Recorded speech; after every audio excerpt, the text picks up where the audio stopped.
don't know if he just feels... like to not see Ganondorf. I would love to see his Ganondorf.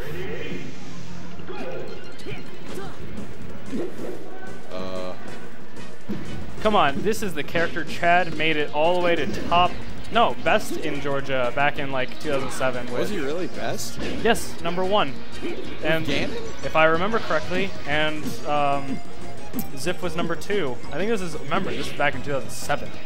That's true. The meta was a lot different back then. What, where Ganondorf was I mean, viable? Ganondorf was definitely not viable, but I mean, apparently to Chad he was. So, in any case... Apparently to the rest of Georgia he was. Let's talk about this matchup, because he decided not to go Falco in lieu of the Ganondorf for this matchup. I actually love this pick. I hate playing against Ganondorf. I gotta agree, although Dublat is living off of these whiffed down airs. It's just so hard for Marth to kill Ganondorf without a good, either a down air or a tipper. Yeah, and if Marth gets a hit on Falco, converting can be easy. Right, and in this matchup though, like, everything is just painful for Marth. Like that. True. Yeah, dude, look at this. We are only a minute in, and 2 stocks gone. And in reality, Ganondorf's only hit him like 10 times. He just does so much damage.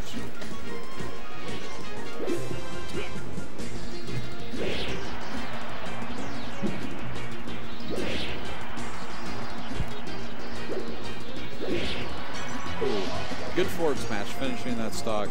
The thing is, Ganondorf just lives so much longer than you. When you're playing the attrition battle, Marth might have the easy combo on Ganon, but the thing is, Dublat needs to actually get him into a convergent state.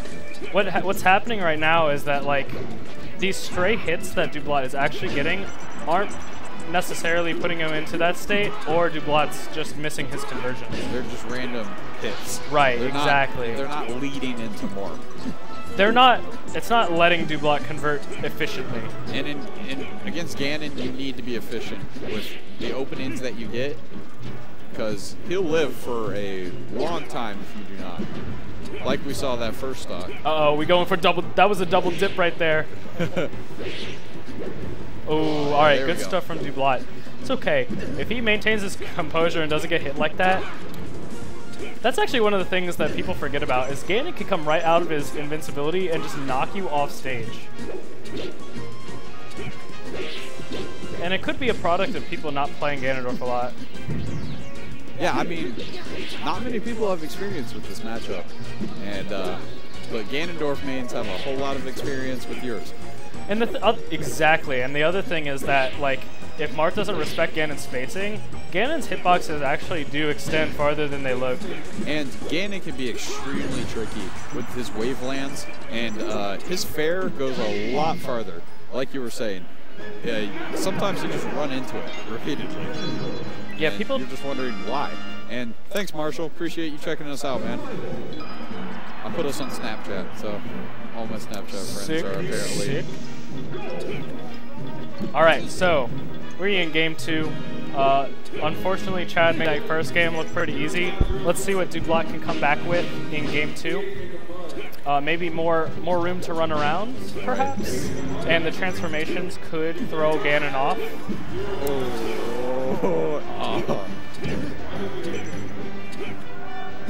This is looking seriously like the first stock of last game. I love 4%. what Chad just did. Chad went out. I do this often with Sheik. Chad went out and made it look like he was at an edge guard, and instead he actually jumped back in and grabbed the ledge. Right. So it made... Because at that point, now you're committed to going to ledge, and now you're probably dead. Right, and made Dublat think, oh, he's going to edge guard me. I need to up B as soon as I can. And by the time he does, he doesn't get the sweet spot, and then Ganon has ledge. Oh, those wavelands. Ooh, wow. He did it again. Not that it mattered that time. But it's the principle.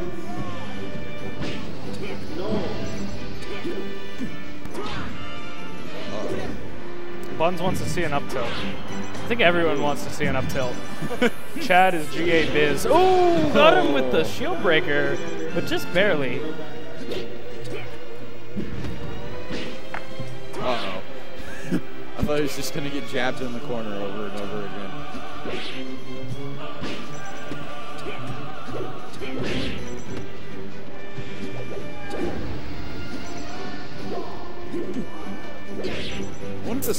greatest things about Ganondorf, in my opinion, is how he can go straight from aerial into jab, and jab does as much damage as the aerial would have. It doesn't have the knockback though, and that's also very important. That's true, but it has enough. Jab does stop you from doing anything. Nair, that's a really interesting choice there, and it works. And in fact, he totally didn't mean to do this, but he just kind of freaked Dublat out enough to where he waited until he was too far under. Good stuff from Chad. But it's okay. Dublat should be able to come back if he just kind of, again, like maintains composure and doesn't get grabbed. This is such a difficult matchup to come back in, though, I think. I don't think it's necessarily difficult. Ooh. I don't know if he meant to do a poke there. Against Chad, it's difficult. That's fair. I just meant in the Ganon and Marth match in general. Oh. He's styling on him. Wow! Oh man, you know that Dublat definitely doesn't feel good after losing to Chip. I don't feel good after that. He wanted, Chip, or you know he wanted the run back against Chip Groove.